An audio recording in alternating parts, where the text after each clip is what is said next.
Hello, folks. We wish you were here, but we understand realities, and we know that in these times people hesitate to travel.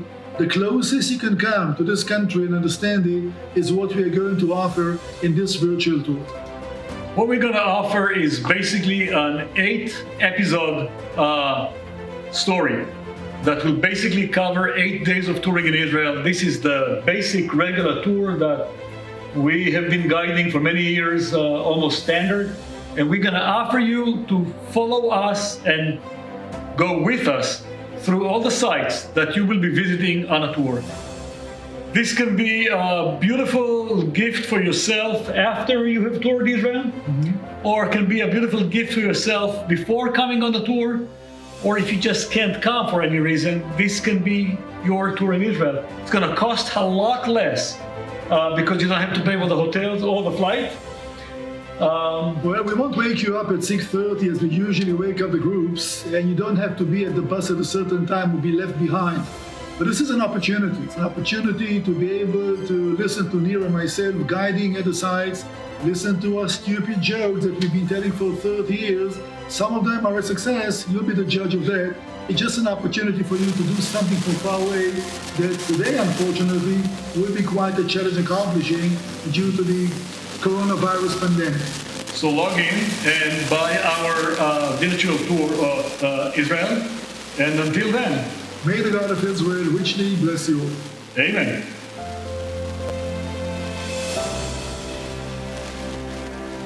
That's not the one that I wanted to show. Okay. No, you did the job, I guess. Michael, is that his? That's his microphone. Mine? What have I done?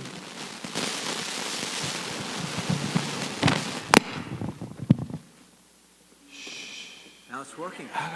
Well, it worked earlier as well, but it was this noise. Sorry. Hey, just a couple housekeeping details. Thanks for coming back, for being here. And I failed to mention that Ronny was supposed to fly in last night, yesterday, and get here. We had a hotel room for him. Everything would have been nice and copacetic. His flight was canceled. He got into Philadelphia at 6 o'clock in the morning and was here to teach at 10. So you know what that schedule looked like. So yeah, thanks, Ronny. And also, there are books for sale in the back if you're interested. And if you're new here, I'm not, just to let you know, there is a box in the back. We're taking a love offering for Ronny. If you'd like to contribute to that, that would be great. And he flies out tomorrow. He'll drive to Philadelphia to catch a late morning flight tomorrow. So we really appreciate him being here. And one last thing. We are planning a trip to Israel, December of this year. Ronny's our tour guide. There are brochures out in the narthex. Please feel free to take those if you'd like to know more about that trip. So, and lastly, the second session is going to be about the politics of Israel, and he will have a time for Q&A. So if you want to be thinking about questions you might have about that, keep that in mind. Thanks. Thank you, Pastor. I'm getting too old for this, I have to say. Ladies and gentlemen, thank you for coming back. It's been a long day, and I know that was not always easy to follow. So we're going to bring it to the climax, and we're going to dedicate this session to speak about the new city of Jerusalem. Jerusalem has a very large part of the new town, and we're going to visit the Israel Museum, rated as one of the top 10 museums in the world, just to see some of the treasures of it, to see the scale model. We are going to go to the Holocaust Museum and say a few words about the impact of the Holocaust in our lives until this very day. And then we are going to bring everything to conclusion as we do on a tour, visiting Mount Calvary, the Garden Tomb. Usually groups will celebrate communion over there. It's always an event that brings tears to people's eyes to be able to be in this area and to conclude the tour by having communion at the Garden Tomb. So that's what we are going to do for our first session, and as Pastor Tom mentioned for the second one, just a brief overview about what bothers and what are the challenges of the state of Israel today. And if you'll have any questions, I'll be more than happy to answer, if I know the answer, to give you an overview about social issues, security issues, financial issues, every aspect of the country, especially with the challenges of COVID, which make things a little more difficult to deal with. This will happen later on. Let's go back now to the last episode in the virtual tour, and this one will speak about the new city of Jerusalem, and we're going to start with this. Jerusalem today is quite a large town. It covers about 30,000 acres in size and numbers close to about 1 million people. However, only about a century and a half ago, nobody lived outside the walls of the old city. I know it may be confusing, but the old city covers 1% only from the city's territory, so Jerusalem is 100 times bigger than what we call the old city of Jerusalem. During the 19th century, as the Ottoman Empire that dominated this part of the world was getting weaker and weaker, European Christian superpowers showed more interest in what happened in Palestine, and especially in Jerusalem. The whole diplomacy of the 19th century was to keep the Ottoman Empire intact, because the Ottomans were holding the border with Russia, and all of Europe was terrified that Russia would get down to the Mediterranean Sea to be a key player in the Mediterranean area. So that's what folks, I typified really the whole apologize. 19th... The quality of this one is absolutely terrible, so we're just going to skip. I've learned that we need to add some subtitles. Let's just read a little bit about the city and about the modern Jerusalem. As I mentioned earlier, it was a divided town. The way that the War of Independence ended, Jerusalem was divided between the Jordanian army on one side and Israel on the other side. We proclaimed Jerusalem a capital. East Jerusalem was just a city in Jordan. But it started basically as a very small town. Until 1967, the city was surrounded almost 360 by the Jordanian army. Only a very narrow corridor connected Jerusalem with the rest of the country, and therefore Jerusalem could not grow, and the city wasn't even safe. And for that reason, some of the government offices and government sessions took place in Tel Aviv, which is more safe and more centered than in Jerusalem. So 1967 was a turning point in the city's history. I see that all of you are reading what's on the screen. Let me just focus on some. When you speak about the population of 1 million people, it can be divided in more than one way. Very basic distinction will be Arabs and Jews. About 40% of the population will be Arabs. I need to explain that because most people have a total confusion about what are Arabs. Let me tell you this, an Arab is not a religion, an Arab is not a nationality, and an Arab is not an ethnicity. An Arab is a way of life, is a language, is a culture, maybe a set of values. You can be an American Arab, and you can practice under the title either the Christian faith or the Muslim faith, which is a religion. So Israeli Arabs will be Israelis by their nationality, Arab by their civilization. They also belong to a certain clan, and if you check with an Arab how he defines himself, number one will come the clan. The name of the tribe, if you wish, and then the rest, religion, nationality, etc. And Israeli Arabs are Israelis by all means. And I know because too many people confronted me that Israel is an apartheid state and we treat the Arabs shamefully. Nonsense, nonsense, and nonsense again. President Carter wrote a book and he said Israel apartheid state, shame on him, he should know better than that. We are a democracy. Everybody in the country has the same rights as anybody else. An Arab can be elected, an Arab can vote. He doesn't have to serve in the army. It's not mandatory for the Arabs, only for the Jews. He can volunteer. But besides that, every position is open to him, and Arabs are well integrated in every circle of life in Israel's society, economy. It's very easy to prove. It's not a propaganda. But the whole world is speaking against us that we are discriminating the poor Arabs and we don't give them the rights. I have to say it once again 3 times, nonsense, nonsense, and nonsense. If you want to divide the population in a different way in Jerusalem, then you take the Jewish population, divide them between the ultra-Orthodox, and let's call them just the others. When somebody calls himself an ultra-Orthodox Jew, they will call themselves also Pharisees. Rings a bell? That's how they call themselves. They want to be separated from the rest of society, especially what they refer to be a secular society. And about 50% of the Jewish population will be categorized as ultra-Orthodox. We'll speak about them in the next session as well, speaking about Israel today, because it's a real breach in our society between the two groups. What typifies the ultra-Orthodox is that if you're bright enough, you should spend a lifetime in studying the Word of God or the commentary on the Word of God. If you talk to a rabbinical scholar, he doesn't know the Bible, but he knows every commentary that was made by every rabbi generations back in time. That's what they focus on. That's the Talmud. The Talmud focuses on commentary to the Word of God. So if you call yourself an ultra-Orthodox and you're bright enough, you spend a lifetime in studying, which means you're not really working. You're not providing for the family. Obligation number one is to study. And today, with Corona issues, I'll speak about it in the next session, that was the major problem. When the state ordered to shut down the schools, they refused to do that because the Word of God has to be taught constantly, regardless of what happens. Including during the concentration camps in Europe, the Word of God has to be taught all the time. So it's a very important principle that some can respect. They're so fanatic about doing that. They collide sometimes with state interests, as in the case of the COVID. So ultra-Orthodox Jews will have another view which may be surprising. An ultra-Orthodox Jew will tell you the following: the state of Israel is not God's will. I'll say it once again. The political entity that was born in 1948, called the state of Israel, is not part of God's plan. Which means that they cannot respect or accept the state of Israel as part of the divine plan. And if it's not part of God's plan, it's a sin. Because the way they see that is that the regathering of the nation to Israel should happen over a blink of a second, miraculously, peacefully, and should bring peace to the region. And they argue that ever since Israel was born, there's not that much peace in the Middle East. All right? And they will say, therefore, it could not be part of God's plan. So we do have a problem in the family, as you understand. Now, speaking about Jews, many Jews around the world that call themselves ultra-Orthodox will question how legit is the state of Israel. Which means that in our capital, if you combine the Arab population plus ultra-Orthodox Jews, there is a majority of people that want to see the end of the state of Israel. I know it sounds ridiculous, but this is just a given. Other thing is, if you believe that you should spend your lifetime in studying and you're not working, you don't pay taxes.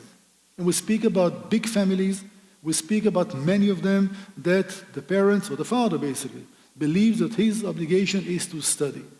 So what sustains them basically is my taxes, or the state, Social Security, is supporting them. They're not wealthy people. Donations are coming from all around the Jewish world because studying the Word of God is the most important thing. Keep studying. We'll take care about your needs. That will be, give or take, to summarize the essence of ultra-Orthodox Jews. It's more complicated. We'll speak about it in the next session. As I mentioned earlier, until the 60s of the 19th century, nobody lived outside the walls of the old city. It was a small town, part of the Ottoman Empire. The Ottomans couldn't care less about what happens in Jerusalem. But once the Europeans started showing interest, they will not come to build their embassies and to build their schools or hospitals unless you provide a decent infrastructure, unless you police the area, unless you create a climate that people would like to invest in the area. So, second half of the 19th century was a turning point. And with the growing involvement of Europe, so was of the Jews. Because the Europeans are coming to Jerusalem, so were the Jews. So money was basically recruited, if you wish, and land was purchased in Jerusalem to build the first Jewish neighborhoods with all the others. Until 1857, there was not a single house outside the walls of the old city. As I said, the city today is 100 times bigger than it was a century and a half ago. We proclaimed Jerusalem capital in December 13th of 1949, about a year after the state was born. And the question is, year and a half, why did we wait so long? It was supposed to be act number one. The state of Israel was born, our capital is Jerusalem. You need to know that among the people that were the founding fathers of the state of Israel, some thought that Jerusalem should not be the capital. Because the whole idea behind the state of Israel, or let's call it the Zionist organization, was that we want to disconnect from our ancestors that lived in Europe in the mercy of the neighbors. They did not have an army. They were treated shamefully. Jerusalem represents the old Jewish world. We want to focus on the new Jewish world, and Tel Aviv symbolizes the modern era. It was obvious that without Jerusalem there cannot be a state of Israel, but there was an argument what should be the capital of the nation. So Jerusalem, of course, is the one, as it should be, and the city was officially proclaimed capital, and then the Knesset, the parliament, made an official law that Jerusalem is indeed the capital, a city which is united, never to be divided again, a capital forever. And guess what? Not that long ago, the Trump administration officially proclaimed Jerusalem as capital, and that, of course, was a breakthrough for many other countries to follow, because you need to understand that no embassies were located in town. For the last 45 years, there were no embassies in Jerusalem. And the idea was that when Israel was made a state by the United Nations proclamation, it did say that Jerusalem should be an international city. And since Israel proclaimed the city capital, that's a violation of the UN resolution. That was the official reason why no country was willing to have an embassy in Jerusalem. Nonsense, obviously, because many of them did. After 1967, with the growing Arab pressure on these countries, which means oil, petrodollars basically, they simply submitted and they decided to move their embassies out of Jerusalem, saying that Israel is violating UN resolutions. Anyhow, the city is officially reunited, and most Israelis, with all the controversy that we have in our society, will agree that Jerusalem should not be on the negotiation table. The city should stay united and capital of Israel forever. Just to show you some pictures from the city, some of you may remember Ben Yehuda Street and all those fun places downtown Jerusalem. Just some pictures. Well, we're going to speak now about some of the main institutions in Jerusalem, and we'll start with the Israel Museum. We're going to go straight to the model of the city, and here's what I would like to share with you. One of the big challenges for anybody who comes to visit Jerusalem, or any other place for that matter, is how can you really figure out how did the place look like 21 centuries ago, when what you see around you is the 21st century. Well, the model that you see down below is supposed to solve the problem. It was an attempt that was made by an Israeli scholar by the name of Michael Avi Yonah in the early 60s to try to build a model of Jerusalem in the last days of the Second Temple, which means 66 AD, the year that the big war against Rome started. Well, the question is, what were the sources of information he was using? That was before the excavations in Jerusalem started, and therefore Professor Avi Yonah was using the book of Josephus Flavius.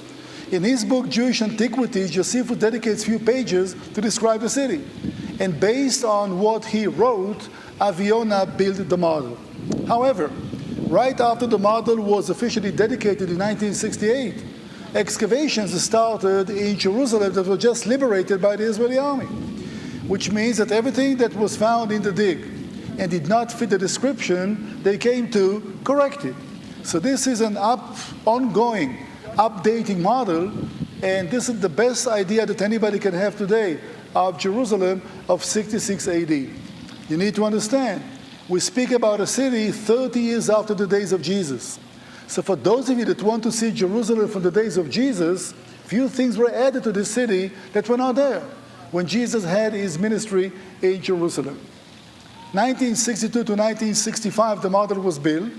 The scale is 1:50, and this is one of the largest cities in the Roman Empire. It numbered about 100,000 people. But for the Jewish holidays, Josephus tells us one Passover, they offered 250,000 lambs. That's a lamb for a family. We speak about millions. And the city was not big enough to accommodate everybody. And for that reason, the mountains around Jerusalem were used by the pilgrims. That's where you had your meal, as long as you had an eye contact with the temple building. On this model, there are three different kinds of structures. Number one, those that we know that existed, and we know their locations. Number two, those that we know that existed, but we don't know the location. And number three, buildings added to the model to give it the impression of a large town. Not every structure on the model, something was found in the excavations. We're going to walk around the model and point at the key locations, including try to answer the $64,000 question, where is Mount Calvary, based on what the Bible tells us, plus archaeological excavations. Well, let's try to solve the mystery, and I did speak about that. Maybe that model is going to help a little bit to understand things a little better. Looking at the city from the northern side.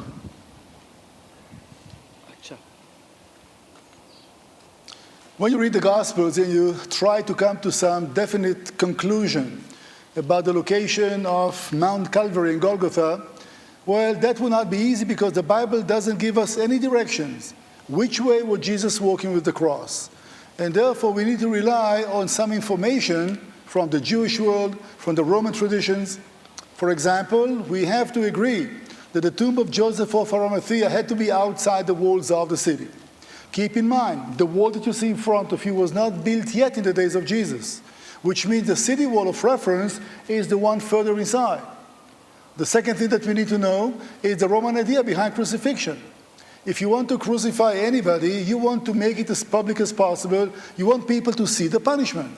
And what will be the most public location outside the city walls? The main gate, the main road. So knowing that will lead us to point to two possible locations. Number one, the place where today the Church of the Holy Sepulchre is built. That will be by the main road that departed the walls of Jerusalem all the way down to Jaffa. And right outside the building, the wall, there is a little hill, which means you have an elevated area, which is by the main road, by the main gate, a possible location. But then there is another one. Because if we believe that the crucifixion took place on Mount Moriah, the hill that I'm pointing at for the church over there today is not Mount Moriah.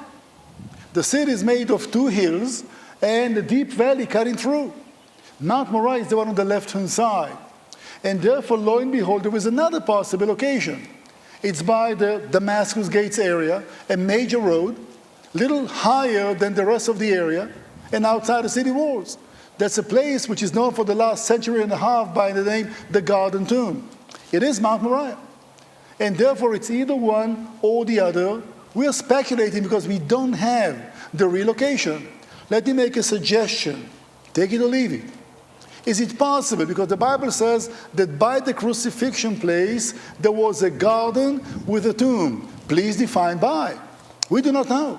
Is it possible that the crucifixion took place on the area of the garden tomb, but the tomb itself was where the church is, and that was the place for the resurrection? At least we need to consider that possibility. And if this is the case, you don't have to choose one from the other. But once again, since the Bible doesn't provide those details, we are speculating. I think that we covered that from every possible corner. Wouldn't you agree? Okay. Well, since the museum has more than just the model, I do want to show you some of the treasures in the Israel Museum. And the most important ones by far will be the Dead Sea Scrolls. They are stored in a place called the Shrine of the Book. And they are kept, only some of them are on display, most of them are stored someplace, and nobody knows exactly where. They had the Isaiah scroll on display, the real thing, and then they realized that the ink is fading very quickly, so they stored it, and today we only have the facsimile. But the Dead Sea Scrolls are maybe the most important exhibit in the museum. In fact, the whole museum started as a house for the Dead Sea Scrolls in 1957. Then they added the museum in 1965.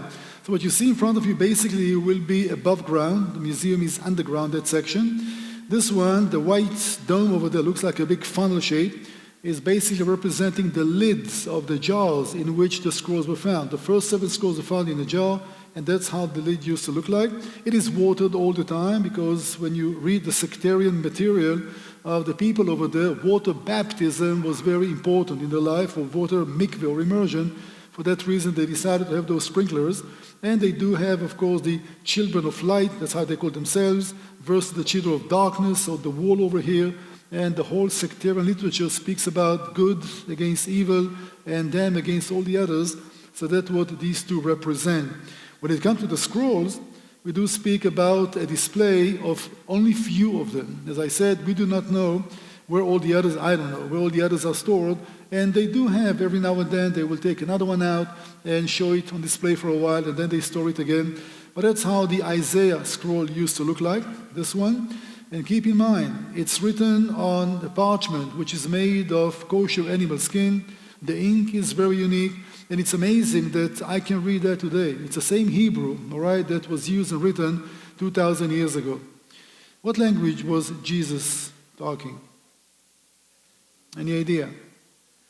Aramaic. You're right, but why Aramaic? You would say that Hebrew should be the language that everybody spoke in the country.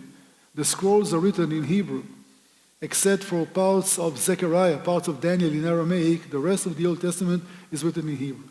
But you're absolutely right. Hebrew was only used in the days of Jesus to read the scriptures from. You need to know that all the Jewish people everywhere on the planet are reading one version.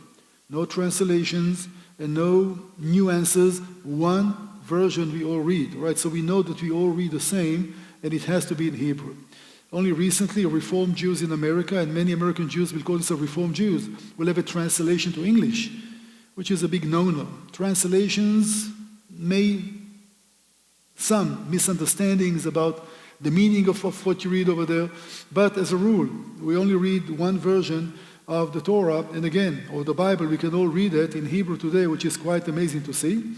So the Dead Sea Scrolls are by far the most important exhibit that you find in the Israel Museum, on top of which you find the Aleppo Codex, the most sacred object, not the Western world object for the Jewish people, will be this book. This was the most ancient manuscript of the Jewish Old Testament, or in Hebrew, that was written in Tiberias and was vocalized in Tiberias. I'm taking a sidetrack. No vowels in Hebrew, no vowels. And therefore a combination of letters can mean more than one thing, which may lead to a different understanding, all right, of a verse, a paragraph, sentence of a whole prophecy. Let me give you two examples. Two letters in Hebrew, Aleph and Shin, depends how you pronounce it, can mean a man, a woman, fire, or sacrifice. Go figure how exactly to use that. Ish, Isha, Ishe, Esh. Problem, right? What about numbers and figures in the scriptures? When you read about numbers in the Bible, sometimes you think to yourself, it's just impossible. The Bible says that when King Ahab went to do battle, a wall collapsed and buried under it 27,000 people. If the China wall collapses, it may kill that many people under it. Well, here is a suggestion for you. 3 letters in Hebrew that you can pronounce in 2 different ways. One will mean 1,000, one will mean a champion of war. Aleph, Aluf. Close enough? Aleph, Aluf. When David is counting the fighting men, the Bible tells us that Joab is coming back to give him an amazing number. 800,000 men from Israel, 500,000 from Judah, 1.3 million soldiers. That's a nation of 10 million people. It's impossible that in David's kingdom, 10 million people live. What about 1,300 professional soldiers?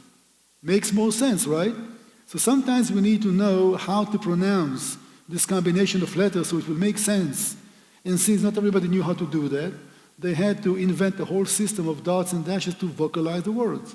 And this was the first time they were used that in dotting, if you wish, that manuscript that you see above me. So this is the most complete and the most ancient Hebrew text of the Old Testament. The level of calligraphy is amazing. And when the scribe writes today a scroll, that's what he tries to match, right? The level of calligraphy. It was a book that contained 484 pages. Today we only have 282. So many are missing. Most of the Torah is missing. Only the last 2 chapters of Deuteronomy and the rest of the Old Testament. All right, but still, the value of this object is so important that it's the most sacred object for the Jewish people today will be the Aleppo Codex. This is the measuring rod. All right, this will be the highest level of calligraphy. Problem is, it's only 1,000 years old. So we spoke about the significance of the Dead Sea Scrolls and how they bridged the gap that was missing from our days back to the days of the temple. Another one is called the David's Stone. The only place outside the scriptures that they found something with the name of David on was outside the gates of a town by the name of Dan. Now this is big, all right, because the name of David was not found in any document in archaeology or history.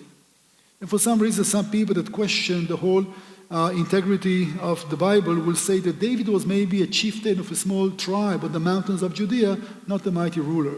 Well, this one was found, if proof was needed. It speaks about the house of David. David was the founder of a whole dynasty.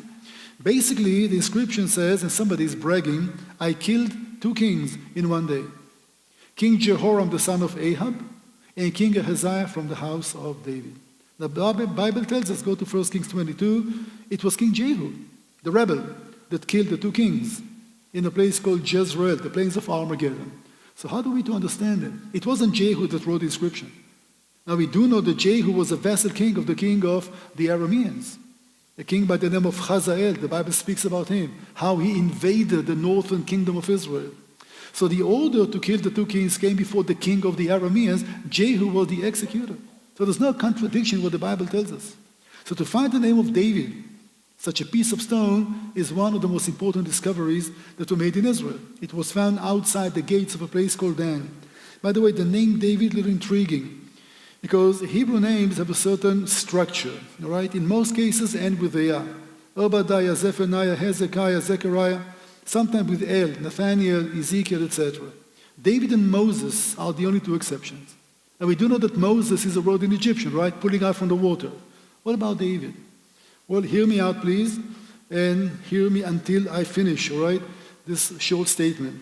You go to 2 Samuel 19:21, and you read the following. Yet in another battle, Elchanan, the son of Yaareh Orgim from Bethlehem, killed Goliath. I'll say it once again. Yet in another battle, Elchanan, the son of Yaareh Orgim from Bethlehem, killed Goliath. Well, who killed Goliath? We all know, David, right? But I did mention to you about an hour ago that Goliath was not a name, it was a title. Goliath was a professional soldier, a mercenary if you wish. Which means that maybe there was more than one Goliath, and more than one incident somebody killed a Goliath. David killed one, and Elchanan killed one. Make sense? Otherwise, we have to say the following. Elchanan was the name of this young warrior, and then he was nicknamed by the masses David, which means the champion. So the name David, we didn't find anything similar in the Hebrew world, not even one which is close to David. But since there are no vowels, it can be written or pronounced as David or Dod. Dod means my beloved. So you do understand how tricky that can be, in what way you want to read this combination of letters. But we did find the term David in other documents in the area. It's always connected to a champion of war. Is it possible that Elchanan was the name? And after the daughters of Israel sang for Saul, that Saul killed his thousands, and the chant, his tens of thousands, maybe David was a nickname, and not the name of this gentleman called Elchanan. Two possibilities. Two Goliaths were killed, one by David, one by Elchanan. The other possibility, David was basically a title that was given to this young warrior from Bethlehem after slaying the Philistine giant, one or the other. And I'm just mentioning the fact that David is a little bit unusual when you look at Hebrew names at the time. The other stone which is very important is the stone of Pontius Pilate, obviously. This one was found in Caesarea. We did not go to the virtual tour to Caesarea, but the only place outside the scriptures, the name of Pontius Pilate was found. It was found in the right place, the headquarters of the Roman administration, that was Caesarea. Pontius Pilate was a governor, a procurator for 10 years, 26 to 36, you all know the name. And this stone actually was found in a staircase in the theater in Caesarea. It was reused. It wasn't meant to be there. Can you see the name of Pilatus or Pilate over there? All right, I don't have a laser pointer, but you can clearly read that in the second line on the left-hand side. It says Pilatus. Well, how do we to understand that? This stone was meant to be a plaque of dedication. What it says basically is that Pontius Pilate, the procurator of Judea, is dedicating the Tiberium, a building named after Tiberius, the emperor of Rome, when Pontius Pilate was governor of Judea. The building tore down, and after a few years they made some renovations in the theater. They found a stone, and they replaced it in the theater upside down as a staircase, to be found in 1960. Sometimes we have to be lucky when you do these excavations, because stones are reused all the time. And therefore, to try to date a structure based on the age of a stone is a mistake. Technically, all of us can build a house today from stones that were carved out in the days of David 3,000 years ago. We just use the stones and build a structure. How old is the structure? 3,000 years old or something brand new? So these mistakes do happen when you try to date something. So the Pontius Pilate stone will be also something very important. Well, since we speak about the city of Jerusalem, the new one, which is the capital, I do want to say a few things about the national symbols of the state of Israel. The Star of David, which is not a Jewish symbol, I repeat, the Star of David is not a Jewish symbol, okay? The other one, which is Jewish and nobody else uses, will be the menorah. Yeah.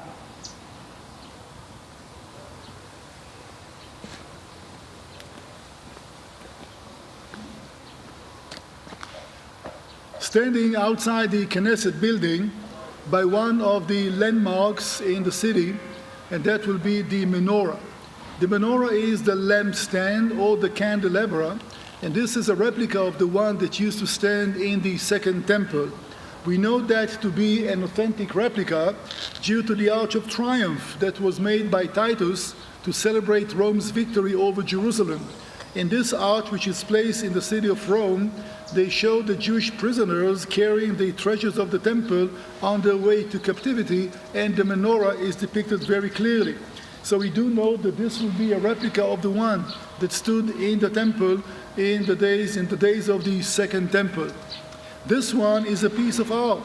It's a gift that was made by the British government to the State of Israel in 1956, and it shows 29 different scenes from Jewish history, from biblical days, and through the whole history of the Jews until the regathering and the establishment of the State of Israel. It's designed in a very specific way. You do see that everything comes down to one point, one culminated point that will be basically separating two different eras. It shows all of Jewish history. It ends with the Holocaust. It comes down to the basic prayer in Judaism, Hear, O Israel, the Lord our God, the Lord is one. And then a new beginning, a beginning of construction, a beginning of creation, the State of Israel. So this piece is representing Jewish history and how symbolically it's placed right outside the Knesset building, which is the parliament of the State of Israel. It has on it scenes from the days of the patriarchs all the way down to the days of the Old Testament, the days of the New Testament, historical events, and everything is going through Jewish history. Of course, the artist's idea, but he was able to cover some of the main events in our history.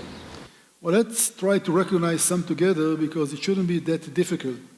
Well, if you look at the upper right-hand side over there, that will be the scribe Ezra reading the Torah to the large gathering outside the walls of Jerusalem. This is the moment, by the way, that the Jewish religion was born. All right, Ezra is the founder of Judaism. To remind you, we speak about the days after the Babylonian exile. People were educated about the Word of God. Ezra is basically bringing everything to conclusion, a long process of education. He reads the law, everybody says, we understand, we'll obey. In that moment, the Jewish faith was born. David was not Jewish, neither was Moses, to speak about a religion that has institutions and the believers understand what is it that they're practicing. That would be the moment. So Jewish scholars are crediting Ezra to be the founder, and they have a saying in Hebrew, doesn't sound that great in translation, that Ezra was worthy enough to receive the law instead of Moses, but Moses was worthier. All right? Again, it doesn't translate well, but this is just to give Ezra credit for what he did. One down below, you see the weeping prophet. So that will be Jeremiah. And another one, the one in the center, we spoke about that, the vision of dry bones. You see the angel of the Lord in the valley of dry bones. On the other side, can you see the lamb and the lion over there, the prophet Isaiah? And down below, by the rivers of Babylon, the Judeans are mourning for Jerusalem, Psalms 137. And the 29 scenes, just an example of how it looks like. It's standing outside the parliament building. Let's have a word about the Knesset, which means the assembly, which is the parliament of the state.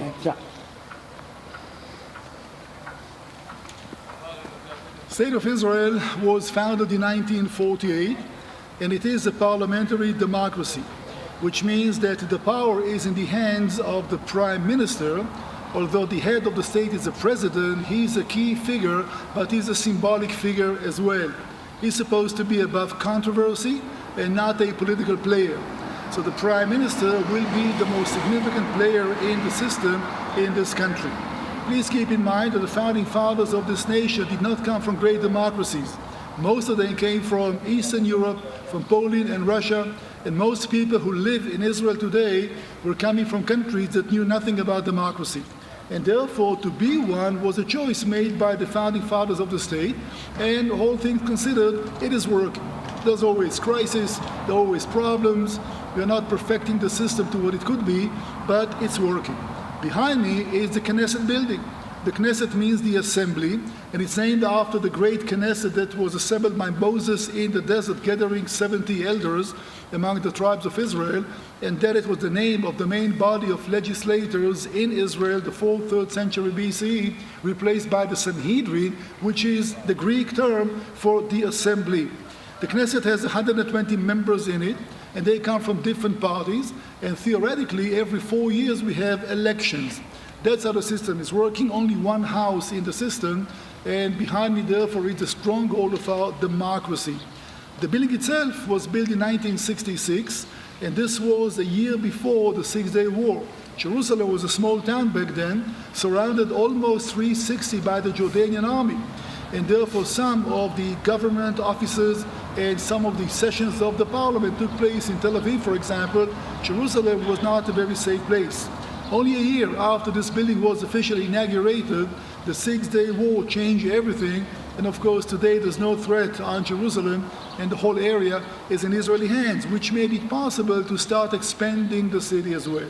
Until 1967, Jerusalem's population was barely 150,000. Today, it's close to 1 million.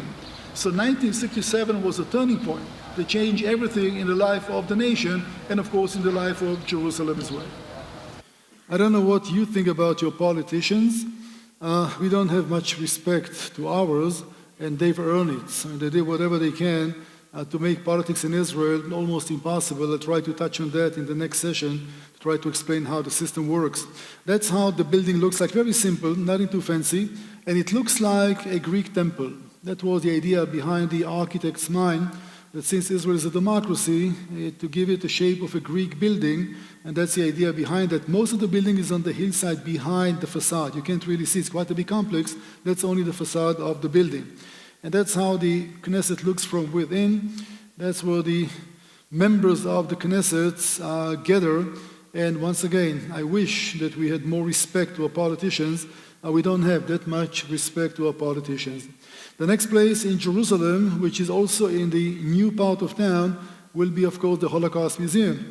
I did mention to you that 3 places in the country you need to know and understand, and the message behind them. And we saw Masada, we saw the Western Wall.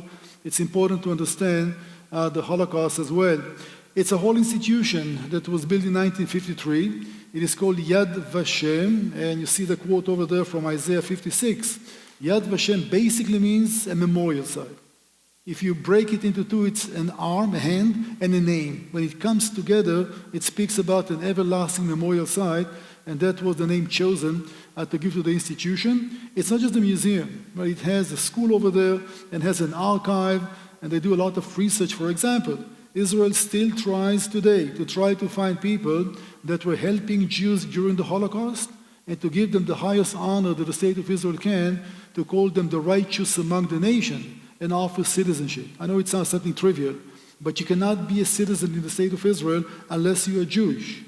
I shouldn't say that, Arabs too, but coming in the country, right? By the law of return, only Jews can come into Israel and to be citizens. So by offering citizenship, it's also an everlasting thanking these people that saved Jews. And today we speak about the children, grandchildren, the whole department in Yad Vashem tries to locate these people and to give them this honor of being the righteous among the nations. I do want to say a few things about the Holocaust, and please hear me out.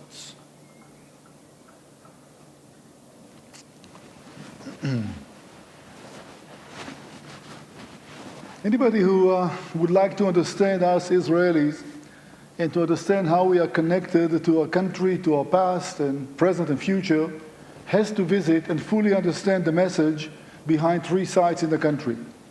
We say Masada shall never fall again when we tell the story of a national existence.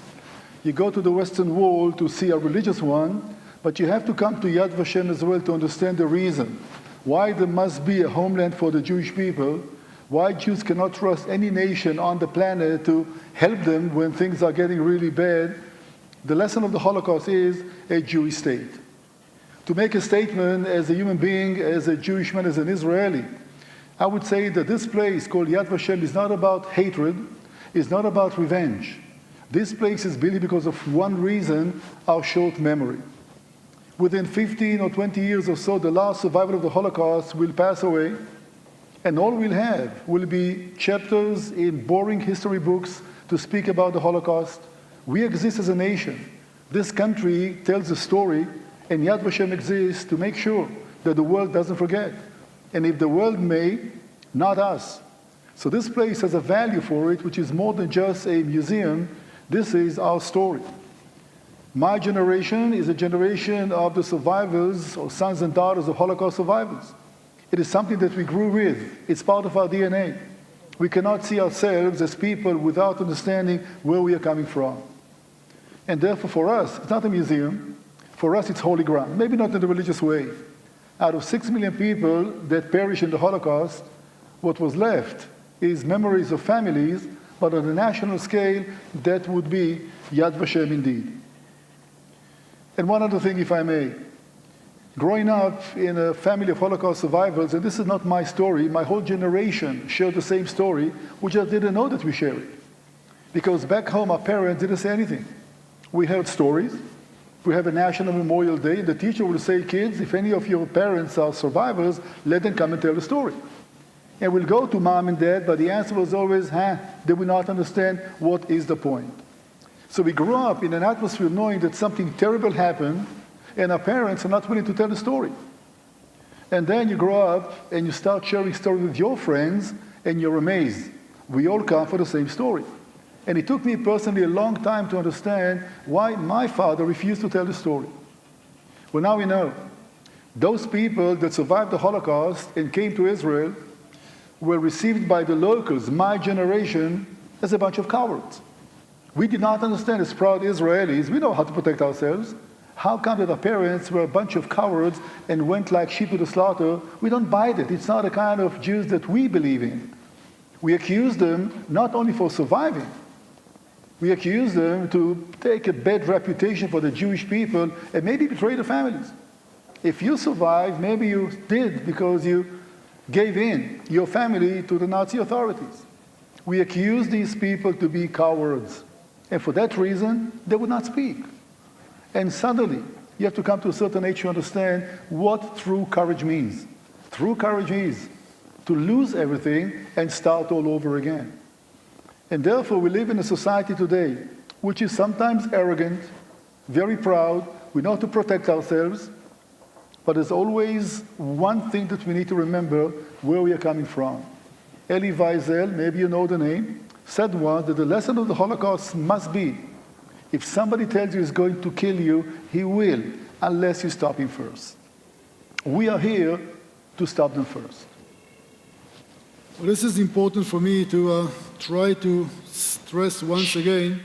And again, I can only speak about my own generation, but it was always a shock to me, and I'm repeating some of what you heard because maybe the sound wasn't that great. But we grew up in families that we knew that something terrible happened. Nobody will tell the story. I can clearly remember my dad passed away about a year ago, going to the closet and taking out a kind of a box about this size, full of pictures inside, usually big holiday celebrations, families together, and he would say, you see, that's our family. When I said that, we don't have a family. That's when the conversation came to an end. So, you live your life and you grew up and you don't make big deal out of it. Boys and girls and sports, and who cares about these ancient stories? But then when you grow up and you start sharing the story with your friends, it's amazing that everybody has the same story. And only then our eyes were open to understand how wrong we were as a society to treat mom and dad in such a shameful way. It's not just if you call your parents cowards, if you do not understand how they went like sheep to the slaughter, and this is coming from an arrogant perspective of a young Israeli back then. We go to the army, we are strong, we know how to protect ourselves, and only one generation back. So you do understand the problem. These people were too ashamed to tell the story. On a national scale, there was a problem in the family. So it's not just my story, it's all of my generation. And suddenly you come to a certain age to understand, all right? And it happens gradually. Maybe you have to be a parent first. Maybe you have to understand some dilemmas in life to understand what choices these people were facing. But once you understand that, it gives a whole new appreciation. But when you look at my generation, I can say proudly, I have to say, that we are the first generation of Jews in 2,000 years that can make the following statement. I live as a free individual in my own homeland because God chose to keep his promise to his people in my days. I don't take it for granted. For me, it's awesome. And I wish, which I cannot guarantee, that that kind of zeal will pass it to the next generation.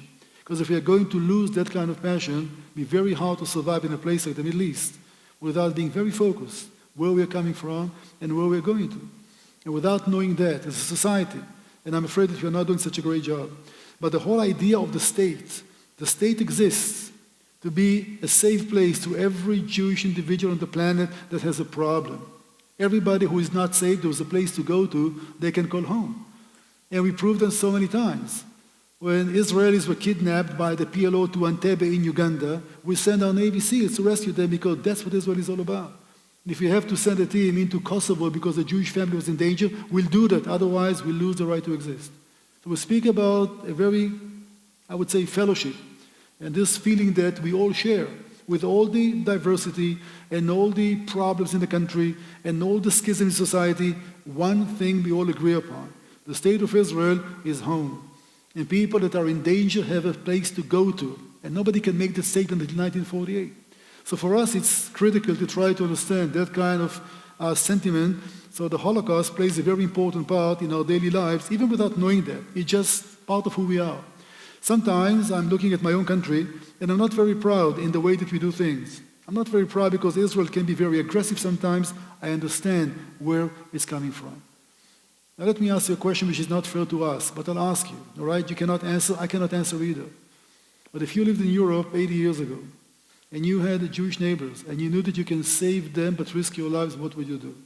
It's not a fair question to ask because nobody can answer that, including myself. But we have the right to ask the question. And the world had failed the test time after time after time. And therefore the lesson must be a national home for the Jewish people. And even today there is one country in the world that says loud and clear, Israel should be wiped out.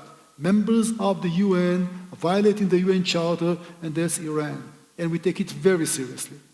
I did mention Elie Wiesel, maybe some of you heard the name. Elie Wiesel was the one that said clearly, if somebody tells you he's going to kill you, he's going to. And we have a whole country that says it loud and clear, we're going to kill you. So you don't understand what that sentiment and how important that is to our daily lives. Just to show you some of the places in Yad Vashem, we do have what we call the Hall of Remembrance, and, well, Hebrew, but also in Latin letters over there, 22 concentration camps and killing fields. You do see the eternal flame, and all we have from 6 million Jews that perished will be a small picture with ashes brought over from Auschwitz and some other death camps in Europe. One part of the museum is also the Children Memorial. About 1.5 million Jewish children perished in the Holocaust. That's an estimate. We don't know the exact number. Very simple. Simplicity can be very powerful. You go inside a dark room, there are 4 candles, that's it, multiplied by a system of magnifying glasses and mirrors, and it looks like you're going through the Milky Way. It's just a very dark sky with a lot of bright stars, and all they do, they read names. For the last 23 years now, from 9 to 5, every day they read names. They repeat the same name twice. I do not understand millions. My brain is limited to a stadium, all right? Super Bowl, stadium, 100,000 people, that's it. When it comes to millions, I have a hard time to process what millions mean. We speak about millions here, which is indeed an episode, if you wish, in our history that will never be forgotten. So I just have to bring it to conclusion and to go to something totally different. I apologize, but that's how this story is built. And we're going to bring everything to the grand finale, so to speak, and that will be visiting the Garden Tomb, which is Mount Calvary, as you mentioned a couple of times. So as we are driving through Jerusalem, you're going from old to new, from secular to holy, if you wish. And let's bring this whole thing to conclusion in the Garden Tomb in Jerusalem. We are visiting now the highlight of the whole tour, and that will be the Garden Tomb. This is the place, as many Christians do believe, for the crucifixion, for the tomb, and for the resurrection. Until the last years of the 19th century, this place was unknown. There was only one place that everybody pointed at, and that will be the Church of the Holy Sepulchre. But in the 1870s, General Gordon, the famous British general, was walking on the walls of the old city about half a mile away from here. And as he was looking into the north, he could see on the bedrock something that looked familiar to him. There were 3 or 4 caves over there that, with not much imagination, formed like a skull. Now you all know that Jesus was crucified on Mount Calvary. And Calvary means in Latin Golgotha in Aramaic, which means the place of the skull. And General Gordon was in the opinion that that's what he sees in front of him. And when he checked a little closer, he could find next to the place a tomb. And that's what the Bible tells us, speaking about the crucifixion, that by the place of the cross, there was a tomb. And there they found a water cistern and a small wine press. It all indicates human presence outside the walls of Jerusalem, and it had to be outside the walls back then as well, because no way did Joseph of Arimathea had the burial place within the walls of Jerusalem. So all scholars do agree that this place would be outside the wall. It is outside the walls today as well. But our point of reference should be the walls of the first century from the days of Jesus. So this was an amazing discovery. And ever since, for many Christians around the world, that will be the place for Mount Calvary, for the crucifixion, for the tomb, and the resurrection. If we go topographically, we are standing now on the highest point of Mount Moriah. Mount Moriah, which is a hillside or a hilltop that's about 1.5 miles long, begins basically here and goes all the way down south through Temple Mount, all the way to the city of David. It's one hill. The geographical top of it will be indeed the area of the Garden Tomb.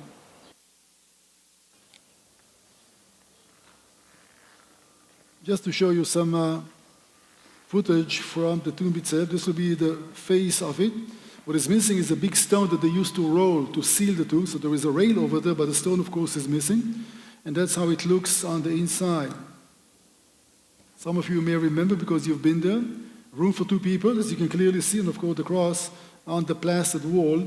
That's how the inside of the tomb looks like. Well, folks, our tour is basically coming to an end. And I do want to show you once again how we started with Jerusalem. Some nice footage. Taking a drone above Temple Mount is not easy to do, as you see in a minute. But everything is a matter of money, I guess. Is I cynical?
Okay, I still owe you the explanation about the Star of David. So bear with me for 2 minutes, and then I'll give you back the 4 minutes I owe you from 2 sessions ago. The Star of David is not a Jewish symbol, all right? It may surprise some of you. I can show you on the walls of Jerusalem, built by Muslims, Stars of David, the 6-pointed star decorating the walls of Jerusalem. It's a symbol which is originated in India, and interesting. In India, Indian palaces, you see the Star of David usually side by side to the swastika. And none of them represented any kind of national sentiments or political parties. These are Indian mythical symbols. What was the connection with the Jewish world? Well, that depends who you're asking. A couple of options. Let me share one of them with you. In the early 1600s, in the city of Venice, the city authority decided that they want to concentrate all the Jews into one neighborhood so they can control them easier. And the only place that was available was an area that was housing a factory that was manufacturing cannons. Name of the factory, Ghetto. And that's where the word ghetto is coming from, all right? So Ghetto was basically the first Jewish neighborhood, as far as we can tell, in Europe. And it was surrounded by stones that were marking the Jewish neighborhood, engraving Stars of David facing the Jewish side and crosses facing the rest of town. Why Stars of David? I'm afraid that I don't have an answer for you. But gradually it became to be a symbol that was more identified with the Jews. I can tell you the Jewish printing businesses soon after that embraced Star of David to be the logo of the businesses. And then you start seeing that on prayer shawls. And in 1897, when the Zionist movement was founded, they decided to embrace the symbol, and the state of Israel followed. And therefore, the Star of David is a symbol that other people and civilizations are using as well. People call it the Jewish Star, so be it. We are proud to use that name as well, but just to stick to the facts, we're not the only people that use that kind of symbol. The candelabra, nobody else is using. So when you see the menorah, you know that must be Jewish. When you see the Star of David, not necessarily so. If you come to Israel, I can take you to churches on the 4th century, 5th century, beautiful mosaics, lots of Stars of David on it, just a geometrical shape without any religious significance back at the time. Okay, folks, I owed you 4 minutes. I can pay you back 2.5 minutes. And officially, the tour came to an end. And the next session and the final one, we are going to dedicate more to the state of Israel today. It's all connected. So I'm going to repeat some of the things. And as Pastor Tom had mentioned, your questions are going to be very valuable. So I do want to give you a very short introduction and leave enough time to answer questions. So anything that you would like to ask and check about the state of Israel, maybe I have an answer for you, but if not, I'll be quick to admit and to say I don't know the answer. Sometimes we don't know the answers. Yes, sir. Question already.